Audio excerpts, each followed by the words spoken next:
Okay, we have already seen this, but you see the first example I gave you, the parabola example, there's no way you could have known from anything that the answer was 1/3, except maybe you are familiar with calculus already, or maybe you are a good friend of Archimedes from ancient Greece. That's probably not the case. Okay, but some of the definite integrals can be obtained by geometry, right? So if I ask you, what do you think the answer is here? Can you tell? Yeah, because you know that the function f is equal to f of x is equal to x. That's a straight line, 45-degree angle from 0 to 10. Okay, so guess what that is? That's the area of this triangle. It's half of 10 by 10 square. So you know the answer must be 50, right? No problem here, right? What do you know about this thing? The integral from 3 to 5 of 2 dx. Now remember, dx can be sort of for the purposes of calculating these integrals, you can sort of ignore for the moment, not forever, the differential part. So basically this is saying integrate, finding the area of the constant function 2 as over the region 3, 5, over the interval 3, 5. So this is a 2 by 2 square. And so you know the answer is 4, right? Okay. Now, let me give you this thing here. The integral of sine of x dx. For the first time now, we are going to be talking about or calculating or evaluating the definite integral where the function is sometimes positive and sometimes negative. The sine of x goes like this from 0 to pi, and then from 0 to negative pi, it goes like that, right? From negative pi to 0. And so this area is, of course, going to be some positive number. You don't know what that number is yet, right? Because we haven't told you how to evaluate definite integrals using any theorem, which will appear in the next couple of sections. Anyway, this is some kind of an area 1. What do you think the definite integral is for here? Well, you remember, definite integral doesn't always represent the area. And it doesn't represent the area itself if the function is negative in certain parts of that interval. So what we have here is, you see, you evaluate all of these functions at this representative point, and at each representative point on the left-hand side of this graph, you are going to get a negative value. All right, so if you have a negative value times the delta x, you're going to get a very negative answer here. And in fact, it'll be exactly the opposite of this, right? So this will be a1 plus a2, but this is going to be exactly the opposite of a1. So that's actually going to give you 0 as the definite integral value, okay? So again, the definite integral is not always the area, okay? And especially, you have to be careful if the function is going to take on the negative values, because these things will cancel out. And that's what you will see. Okay, so with that, maybe I can ask you, I wasn't going to do this, but I think I can ask you a slightly different problem. Okay, so what happens if you have this? This is y is equal to x from -1 to 2.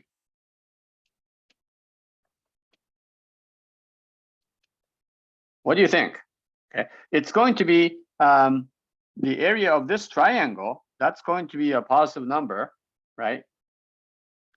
Let's call this A3, and I really should have, yeah, this is, I am going to, so this is the area, okay, and what happens is, this is supposed to be A1 minus A2. So the area A1 and the area A2. Now again, when we talk about the area, we're talking about a positive number, right? So the area here, whatever that is going to be exactly the same as the area A2, right? Except the integral is going to be opposite of A1 over here.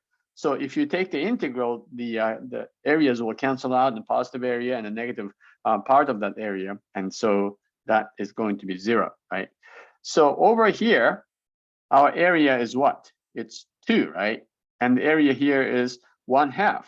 And so 1/2 is going to be in the negative territory. So the answer is going to be 2 minus 1/2, and that's going to be 3/2. What happens is this negative part is going to cancel out the positive, 1/2 of the positive part, which is 2. So 2 minus 1/2, and that's going to be the area. So remember how areas and definite integrals are related to each other.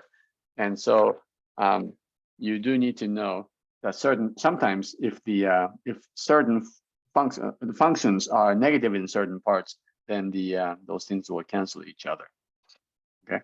By the way, here's another example: negative 83 to positive 83. This may be sort of beyond our thing here. X to the 5th minus X third. Okay, let's see what that is. Okay. You have no idea how to calculate this, right? Manually. You certainly do not want to do a Riemann sum on this like we did before. But remember, this is an odd function. Okay, I don't know what the graph looks like, but I know whatever happens here is going to be happening on the other side. If you go from negative 83 to positive 83, the two sides will look exactly the opposite of each other, right? Canceling the definite integral from here to here, and definite integral from here to here. They will cancel each other. And I know for sure that the answer is 0, even though I don't know what the integral is for each part. Okay. So we will list some properties before we go on to the next section. And so let's talk about the properties of the definite integrals. First, if you have the definite integral f(x) dx from a to a, well, that's not much of an interval. Okay, in fact, there is no interval here, so this is going to be 0. Okay. Here, basically, what happens is delta x is 0, and so there's really nothing to be added to anything else. What happens if you go from b to a? Okay. So to make everything consistent, we're going to define this to be negative of the integral from a to b. Okay, I mean, all the definitions we did, delta x was positive, but if you want to go from b to a, which is like the opposite, you know, where a is less than b, then we just assume we are going to make this so that this integral from b to a is exactly the opposite of the integral from a to b. All right, next, very intuitive things. If you have the integral of sum or difference of two integrable functions, the integral is going to be the sum or the difference of those two integrals. Okay. Again, this is to be expected. If you have an integral of k times f of x, so this will be the constant multiple of f, you can certainly take k out of the integral sign and evaluate the integral first and then multiply that with k. This is easy to prove, and you can see that intuitively just because you know, this is how k behaves, a constant behaves inside of the Riemann sum, or the sum in the sigma notation in general. All right, now number 5, if C is on this, you know, interval from a to b, C is somewhere here, then what we can do is you can integrate f from a to c, and then from c to b, and add them together, and the sum of these is going to be, a to c and then c to b is going to be the integral from a to b. And so that's also quite intuitive. I think we can easily understand that. What did I call these? Yeah, properties. The first one is, you know, the no interval. The second one, the opposite direction. And the third one is the sum and the difference of integrals. Fourth one is a constant multiple of a function. And then the fifth one, if you divide an interval into two, then the integrals will add together. All right, a few more things here. If f of x is non-negative on AB, then I think you can easily see that the integral cannot be negative. It could be 0, okay, but it's not going to be negative. If f is bigger than or equal to gx on this interval, guess what? The integral from a to b of fx dx, this is going to be greater than the integral of g of x. Okay, again, that is very easy to understand. If m is a lower bound for fx and capital M is an upper bound of fx on AB. Okay, in other words, the value of f is sandwiched between lowercase m and the capital M for all of the x values in this interval. Then maybe this one requires a little picture here. Okay, so here's lowercase m, here's uppercase M, right? And the function is maybe something like this over A and B. Okay. So we are trying to find the area of represented by this pink region here. Okay. Now clearly this is going to be between that and this, right? So what we want to say is that this area, this integral of fx is going to be at least as big as this small rectangle, which is m times b minus a. And it can't be bigger than this big rectangle, which is capital M times b minus a. Okay, so I think that's also easy to understand. All right, and then the last thing I should mention in this section is the average value of f on an interval. Okay, so for this, I want you to think about this interval AB, okay? And then let's say you have this function f, that's like this, okay?